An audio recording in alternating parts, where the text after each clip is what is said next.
Halo kawan-kawan semuanya, kembali bersama saya Kresna Galuh. Sekarang waktunya kita mulai belajar. Sebelum kita mulai bahas beragam hal teknis dalam membuat kelas online, supaya kita punya frekuensi yang sama dan pandangan yang sama tentang kelas online, maka ada baiknya kita mendefinisikan terlebih dahulu apa itu kelas online. Kelas online biasa juga dikenal dengan beragam istilah berbeda seperti kuliah online, kursus online, pembelajaran online, kelas daring, kursus daring, atau pembelajaran daring. Atau kalau dalam bahasa Inggris, biasanya juga dikenal dengan istilah e-learning, online course, atau online class. Pada dasarnya, apapun istilahnya, definisinya akan mirip-mirip. Sederhananya, kelas online adalah proses belajar mengajar yang memanfaatkan internet atau media digital untuk menyampaikan materi belajar kepada para siswa. Para siswa di sini tidak harus selalu siswa sekolah atau mahasiswa. Siswa di sini maksudnya adalah orang-orang yang mengikuti program belajar dalam kelas online tersebut. Tren kelas online di luar negeri sebenarnya sudah sejak lama terjadi. Namun, tren ini baru benar-benar ramai di Indonesia dalam beberapa tahun terakhir ini. Dan, tren ini diperkuat dengan adanya COVID-19 yang memaksa orang-orang untuk beraktivitas dari rumah. Selain itu, salah satu alasan utama kelas online baru tren di Indonesia belakangan ini adalah dari sisi infrastruktur internet. Kelas online sangat bergantung dari kecepatan internet, sedangkan kita sadar bahwa kecepatan internet di negara kita belum merata sepenuhnya, dan baru benar-benar membaik ya dalam waktu beberapa tahun terakhir ini saja. Terlepas dari betapa kelas online bisa menjadi alternatif cara belajar, namun tentu saja ada kelebihan dan kekurangannya. Berikut ini beberapa kelebihan dan kekurangan kelas online. Kita mulai dulu dari kelebihannya. Yang pertama, waktu dan tempat belajar fleksibel.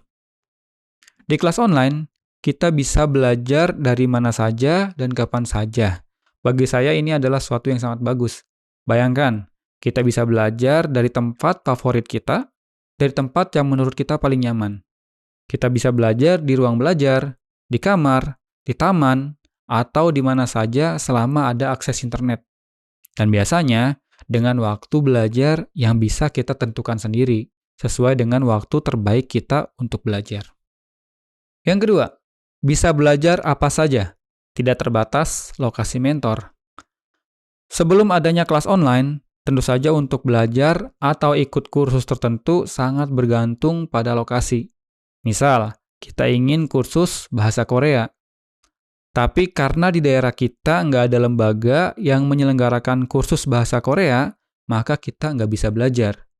Dengan adanya kelas online, kita nggak terbatas lagi pada jarak dan tempat. Di daerah kita nggak ada lembaga kursus bahasa Korea, nggak masalah. Kita bisa belajar dari mana saja, termasuk belajar melalui kelas online dari luar negeri, misal langsung dari Koreanya.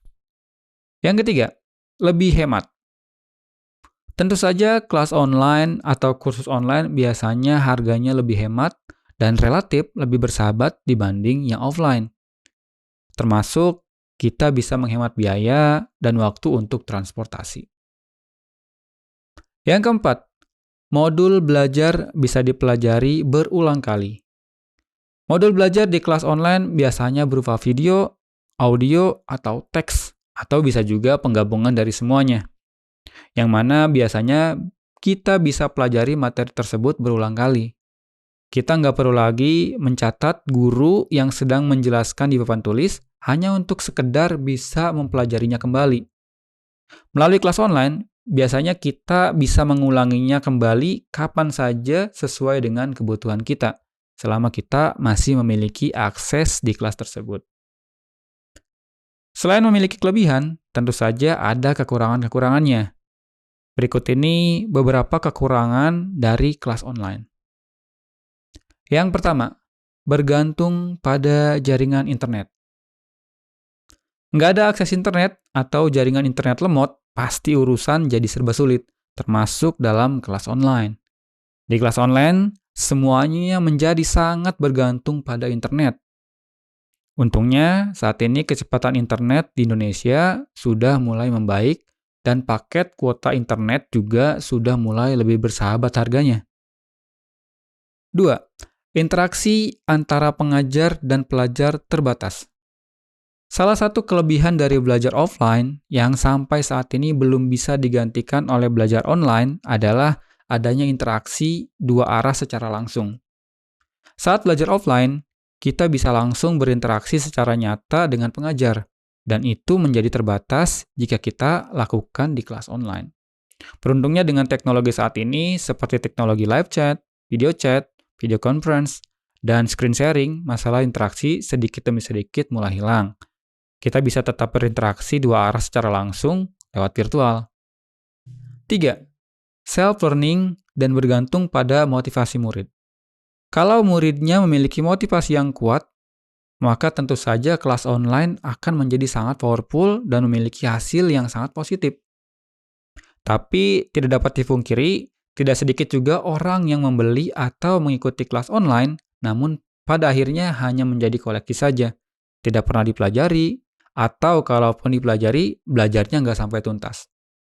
Oleh karena itu, saya seringkali mengingatkan buat kamu yang ingin beli kelas online, pastikan kamu bisa mengontrol semangat kamu dalam belajar, karena pada akhirnya yang diuntungkan atau dirugikan adalah diri kita sendiri.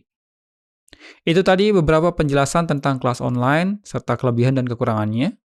Jangan lupa untuk tetap menjaga semangat dalam belajar, karena masih banyak sekali materi belajar yang akan kita pelajari ke depannya. Sampai ketemu di materi selanjutnya.